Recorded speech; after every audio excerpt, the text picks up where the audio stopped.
CM Revanth Reddy ఇక్కడ నుండి నడుచుకుంటూ వెళ్ళేటప్పుడు నువ్వు సీఎం రేవంత్ రెడ్డిని పిలిచినావా ఆయన నిన్ను దగ్గరకు పిలిచిండా?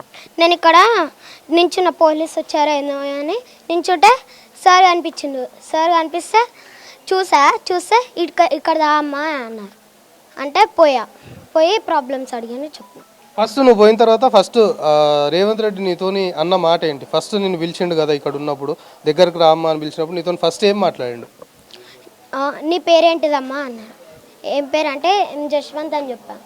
చెప్తే ఏ స్కూల్ ఏంటిది క్లాస్ ఏంటిది అడిగితే చెప్తే చెప్పిన తర్వాత ఈ వాటర్వి ఈ సమస్యలన్నీ అడిగారు. నువ్వు ఎక్స్పెక్ట్ చేసినావా అంటే సీఎం రేవంత్ రెడ్డి నీతో మాట్లాడతాడు ఇట్లా మీ బస్తీలో తిరుగుతాడు అని నువ్వు ఎక్స్పెక్ట్ చేసినావు ఎప్పుడన్నా? అసలుకి ఎక్స్పెక్టే చేయలేదు. అంత దగ్గరకని చూస్తానని ఎక్స్పెక్టే చేయలేదు. ఎంత దూరం పోయినావు రేవంత్ రెడ్డి? అక్కడ గంగాబాయ్ బస్తీ మీదకి పోయా. అంతసేపు నీతో మాట్లాడేటప్పుడు ఏమన్నాడు రేవంత్ రెడ్డి? ఇంకా మీ సమస్యలతో పాటు మీతోని ఏం చెప్పిండు? ఇంకా ఏమైనా ప్రాబ్లమ్స్ ఉన్నాయంటే లేదు సార్ ఇది ఒక వాటర్ ప్రాబ్లమే ఎక్కువ ఉంది సార్ అని అన్నా.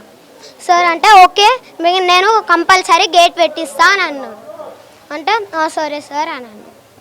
వెళ్తూ ఉంటే మాట్లాడా. మళ్ళా ఏమన్నా చెప్పిండా? మళ్ళీ ఏమైనా ప్రాబ్లమ్స్ ఉన్నప్పుడు నేను వస్తా మిమ్మల్ని కలుస్తా అంటూ రేవంత్ రెడ్డి చెప్పిండా? ఆహా. నీకు ఎట్లా అనిపిస్తుంది అంటే ఓ సీఎం నీతో మాట్లాడడము, ఆయనతోటి నువ్వు ఒక 5 నిమిషాలు ట్రావెల్ చేయడము నీకు ఎట్లా అనిపిస్తుంది ఇదంతా? అసలు నేను ఇది ఎక్స్పీరియన్సే చేయలేదు. ఇంట్లో వాళ్ళు ఏమంటున్నారు?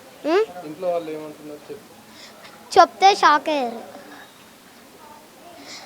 ఇక్కడ బయటకు వచ్చేదాకా తెలియదు వాళ్ళకి. నేను చెప్పినా కూడా నమ్మలేరు. బయటకు వచ్చే ప్రూవ్ చేసుకోరు. ఇంకా ఇక్కడనే మీ ఏరియాలో ఉండే మీ ఫ్రెండ్స్ కావచ్చు వీళ్ళంతా ఏమంటున్నారు? సీఎం ఇట్లా నీతో మాట్లాడిండు కలిసిండు అంటే. ఇప్పటికి వాళ్ళు లేరు. వారు ఊరికి వెళ్ళారు.